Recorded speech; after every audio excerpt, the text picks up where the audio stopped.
Inday, so maglalaban na naman ako nito mga Inday kasi ang dami ko na naman ng labahin kaya kailangan ko na siya labhan mga Inday, no? Natapos na ako dyan mga Inday pag-ikot ng mga puti. Ang ginawa ko, kinukusot-kusot ko na lang siya mga Inday kasi nga binabad ko na yan mga Inday, no? Mga 3 days ko na talaga yan siya nababad. Ngayon ko lang talaga siya na washing. So bali 1 week talaga mga Inday naglalaban na talaga ako. Pagkatapos ko naman sa mga puti, dito na naman ako sa mga pambahay namin at ang ginawa ko dyan ay magbabanlaw na ako mga Inday, no? Napakainit talaga mga Inday. Tinatamad na ako maglagay ng pasilong dyan mga Inday, no? Pagpasensyahan nyo na kung ganito paulit-ulit ang aking pagbablog, no? Kasi ito talagang routine ng buhay ko. So, pagkatapos ko magbanlaw ng mga puti niyan mga Inday, ang ginagawa ko mga Inday, no? Kakain muna ako ng almusal kasi gutom na talaga ako niyan. Napakainit na talaga niyan mga Inday, no? So, ginawa ko, dyan na lang ako banday. Dinala ko na lang yung balde dyan at dyan na lang ako magbanlaw. So, pagkatapos ko magbanlaw ng mga puti mga Inday, mag-almusal muna ako kasi gutom na talaga ako nito, no?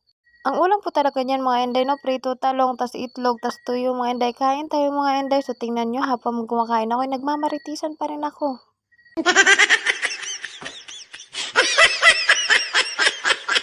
Grabe naman yung kape ko dyan, no? Akala mo maubusan ng kape. Kape is life talaga mga Inday, no? Pagkatapos ko mag-almusal niya, naligo na ako kasi napakainit talaga. Hindi ko talaga kaya. Ang ginawa ko ay maligo na ako bago ako magda-dryer. Ako na magda-dryer at magsasampay niyan mga Inday. Tapos si Bibi naman nagpatuloy doon magbabanlaw. Pero hindi na masyadong mainit doon sa labas kasi nga may puno naman doon. Kaya hindi masyado siya mainit. Naglaban na talaga ako mga Inday, no? Kasi pagbukas ay tatama rin na ako. Kaya ginawa ko ay naglaban na ako at kukusutin ko na lang bukas yung sinuot ng pantrabaho sa akin ng asawa ko ngayon. Nagda-dryer na ako niyo mga Inday. Sabay-sabay ko na yan siya pagsampay, no? Para isahan na talaga ang pagod at ang paglabas ko doon sa initan. At ginawa ko, tinanggal ko na dyan yung tapos na sa pag-dryer mga Inday, no?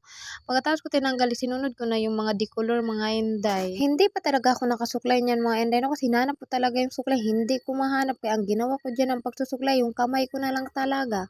Isinalang ko na dyan yung mga decolor mga Inday. So, ginawa ko dyan mga Inday. Sinuklay ko muna to aking buhok na wala talaga akong mahanap na suklay. So, pagkatapos ko susuklay ng aking buhok, ang ginawa ko dyan, magsasampay na ako mga Inday. Hindi talaga tayo magrereklamo mga Inday, no? Kasi ito talaga ang ating mga gawain ng mga buhay asawa, no? So, ang ginawa ko dyan mga Inday, maaga na ako naglaba kasi ayoko na talaga maglaba bukas kasi bala ko ay mga ngahoy talaga kami. Pagkatapos ko dun magsampay, hinahangar-hangar ko na siya dito mga Inday, no? Yan lahat na talagang aking labahin mga Inday, 'di ba? So hindi naman halata nang napakainit diyan.